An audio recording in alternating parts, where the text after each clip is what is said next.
Good morning, English language learners. I am Arhum, and today we'll be looking at a new lesson in our vocabulary video lesson series, and this time it's about money. Now, we all love money, but how many money words do we really know? Or how many words associated to the semantic field of money are we fully conscious of?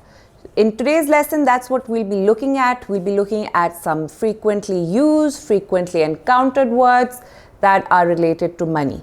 Now, as you will see in your worksheet as well, you will be asked to categorize the money words into rich words and poor words. So as you go along or as you listen to this video, you should be thinking about that so that when that section comes or that exercise comes, you can work on that more effectively and easily. So the first word in today's lesson that we have is thrifty. Now, thrifty and spendthrift could be seen as opposites. So a thrifty person, however, just know one thing, that thrifty is the adjective and spendthrift is a noun. So spendthrift is the person himself. A spendthrift person is a person who spends a lot, who is very extravagant, leading us to our third word. So extravagant meaning just has a very open hand about his expenditure and maybe does unnecessary or unwarranted or just inappropriate spending, which does not even reflect his actual financial means, or which does not sit very well with the political or the financial economic climate of the place that he lives, right? So if he's like hosting a party for in which he's called 5 very affluent people, but his house is in slums area, and he's just flaunting and showing off, touting all his wealth and all of the lavish sort of resources that he has. That's just going to be an extravagant and gauche or gaudy way of behaving, and he's clearly just not doing the right thing. Coming back, the word spendthrift means that there's a person who likes to spend a lot, and a thrifty person or a person who spends more thriftily, or even you must have heard of thrift stores. So these are all words related to being more economical, working on a budget. The word budget is also given to you in this list. Budget, for that matter, could be used in a noun form. So yes, okay, this is your budget and you have to contain yourself in it, or it could be used in an adjective form as well.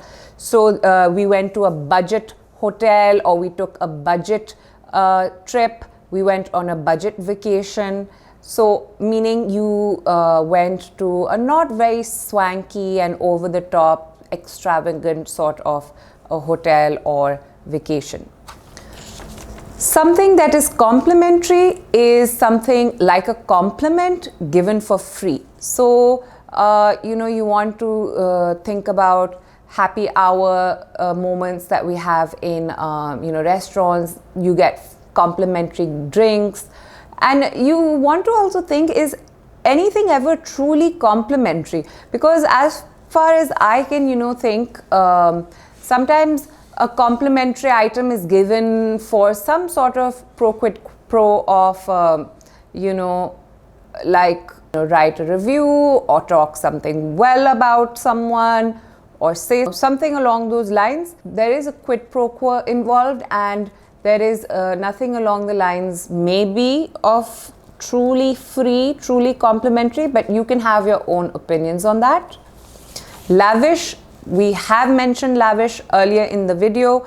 Lavish again means very similar to extravagant, when you try to go to the depths of the ocean to try and make something as perfect and as over the top as possible.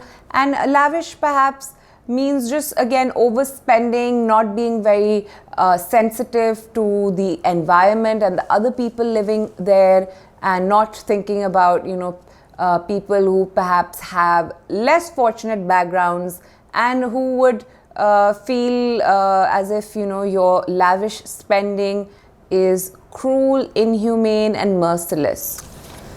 Solvent versus insolvent, or solvency versus insolvency, these are opposites. So to be solvent is to have money in the bank, have money in your locker, have money in your safe, have money in your pocket, in your wallet, whatever, but just to have a running flow of cash.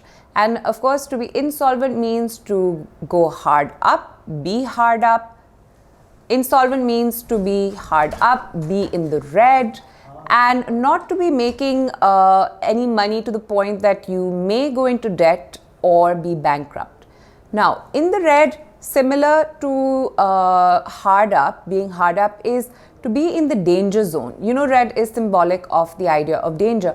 And you want to think about, bills. Whenever you are in default of a bill, or if you have exceeded the deadline, you have not paid up, the bills are accumulating, you will see that there is this red sort of, there would be red color all over the digits and the numbers, like a livid and glaring slap in the face, pretty much, those numbers. So being in the red means just that, being in that minus. The minus values, green, you're looking at, okay, you're in the green, you're in the flow of things, you're in the safe zone, or in fact, you're having more of a profitable time, things like that, rewarding time. But in the red would mean the exact opposite. Okay, to live on a shoestring, or to live in a way which is, a no-frills lifestyle. So let's look at these. If you live on a shoestring, think about it. A shoestring is very bare, it's very strewn, it's kind of, threadbare and lean, and not much to go by. It's literally just the only one last lifeline that you have to make yourself walk to work. Because if you don't even have your shoestring, you would be barefoot and not be able to go to work, right? And then if you're not able to go to work, you would not be able to come out of that shoestring situation. And then you would, again, be bankrupt or be full of poverty and not be able to buy yourself that shoestring to go to work. And you're just stuck in this vicious cycle, a catch-22 situation, all of that. So to live on a shoestring means just that.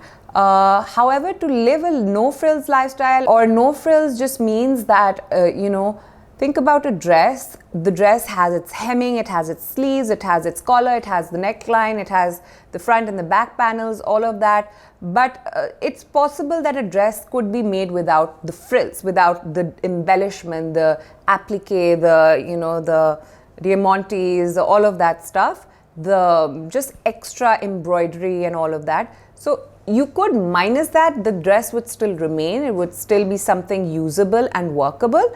So no frills just means to minus all the decorative and items that may not just be your bread and butter.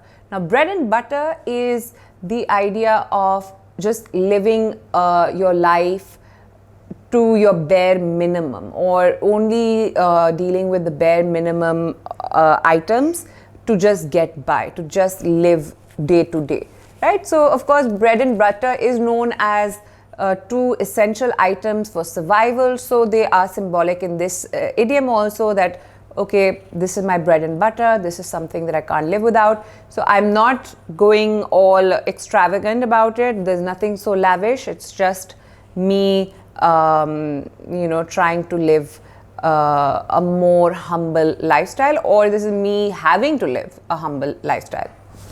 Just a few last words. We have Ritzy. Ritzy, you may have heard of the very famous hotel chain, the Ritz. It's a worldwide chain. So Ritzy is very, very, very, very, very rich, or very, very, very extravagant, just like the Ritz, where the elite or the most affluent people would go and hobnob. We have the word impoverish, which is coming from the word poverty, which means that you're destitute, and then you have the word destitute, which means impoverished. So what that means is to be very, very poor, almost hand to mouth. Hand to mouth again, what does that mean? It means that, literally whatever is in your hand is what goes in your mouth. There's nothing in your fridge. There's no fridge. There's no backup plan. There's no backup meal. you receive a little bit of a token from someone, something complimentary, and you put it in, and that's about it. We have the word extortionate.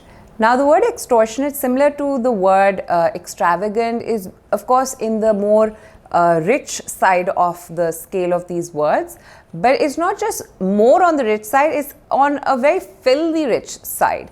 What that means is that you may have heard of ransomers or kidnappers just taking people, rich and affluent people, and then asking for money. They would not ask for a simple paltry sum. That's one of the last words that we have. It's not a paltry, not a meager, not a small sum of money, but in fact a very, very, very massive sum of money, to the point that it's extortionate, and extortion is a crime even. So it's linked to that idea. So an extortionate sum of money for a dress perhaps would not be 5,000 rupees, if that's how you want to look at it, but maybe like 5 lakh rupees, 500,000, 5 million. These are extortionate sums. They're just, they go against common sense, and they seem almost criminal for anyone to be charging along those lines. All right, that's it from me. I hope you enjoyed today's lesson. Please do look at your worksheet, download it, print it out, complete it, and I would love to hear your thoughts. Take care of yourself. Bye-bye.